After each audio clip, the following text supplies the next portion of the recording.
Taste the Daily.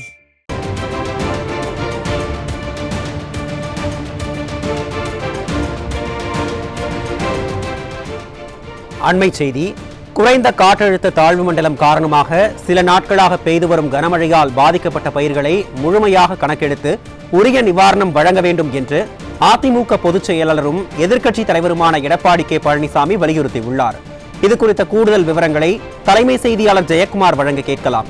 வணக்கம் ஜெயக்குமார், விவரங்கள். வணக்கம். குறைந்த காற்றழுத்த தாழ்வு மண்டலம் காரணமாக சில நாட்களாக பெய்து வரக்கூடிய கனமழையால் பாதிக்கப்பட்ட பயிர்களை முழுமையாக கணக்கெடுத்து உரிய நிவாரணம் வழங்கவும் முன்னெச்சரிக்கை நடவடிக்கைகளை மேற்கொள்ளவும் திரு ஸ்டாலினின் திமுக அரசை வலியுறுத்துவதாக அனைத்திந்திய அண்ணா திராவிட முன்னேற்ற கழகத்தினுடைய பொதுச் செயலாளரும் சட்டமன்ற எதிர்க்கட்சித் தலைவரும் தமிழ்நாடு முன்னாள் முதலமைச்சருமான புரட்சி தமிழர் எடப்பாடி கே பழனிசாமி அவர்கள் அறிக்கை வெளியிட்டிருக்கிறார்.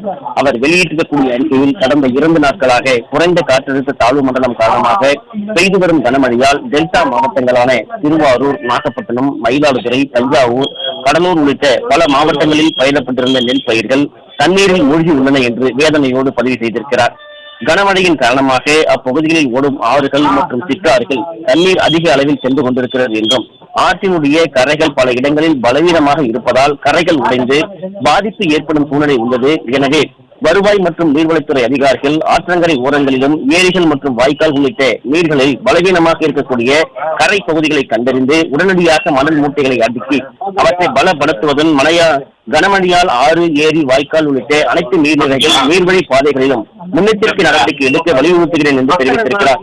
மேலும் அரசு அதிகாரிகள் கனமழையால் பாதிக்கப்பட்ட பகுதிகளுக்கு நேரில் சென்று தண்ணீரில் மூழ்கி இருக்கக்கூடிய வேளாண் பயிர்களை கணக்கெடுத்து உடனடியாக பாதிக்கப்பட்ட விவசாயிகளுக்கு உரிய நிவாரண உதவிகள் அளிக்க வேண்டும் என்று வலியுறுத்துகிறேன் என்று அதிமுக பொதுச் செயலாளர் புரட்சி தமிழர் எடப்பாடி கே பழனிசாமி அவர்களுடைய அறிக்கையில் தெரிவித்திருக்கிறார்.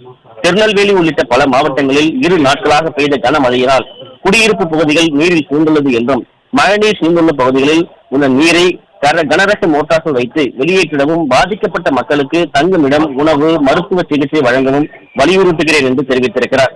கடந்த வாரம் செஞ்சால் புயலினால் பாதிக்கப்பட்ட மக்களுக்கு வெள்ள நீரால் பயிர்கள் மூழ்கி பாதிக்கப்பட்டதை விவசாயிகளுக்கு உரிய நிவாரணம் வழங்குமாறு ஏற்கனவே விடியா திமுக அரசை வலியுறுத்தி இருந்தேன் என்றும் பல இடங்களில் நிவாரணங்கள் உண்மையாகவே பாதிக்கப்பட்ட மக்களை சென்றடையவில்லை என்று பாதிக்கப்பட்ட மக்கள் ஆங்காங்கே சாலை மறியல் ஈடுபட்டு வருவதாக ஊடகங்களில் செய்திகள் வந்துள்ளன என்றும் எனவே அரசின் நிவாரணப் பொருட்கள் மற்றும் நிவாரணத் தொகை பாதிக்கப்பட்ட அனைவருக்கும் வழங்க திரு ஸ்டாலினின் விடியா திமுக அரசை வலியுறுத்துகிறேன் என்று அனைத்திந்திய அண்ணா திராவிட முன்னேற்ற கழகத்துடைய பொதுச் செயலாளரும் சட்டமன்ற எதிர்க்கட்சித் தலைவரும் முன்னாள் முதலமைச்சருமான புரட்சி தமிழர் எடப்பாடி கே பழனிசாமி விடுத்திருக்கக்கூடிய அறிக்கையில் தெரிவித்திருப்பது குறிப்பிடத்தக்கது.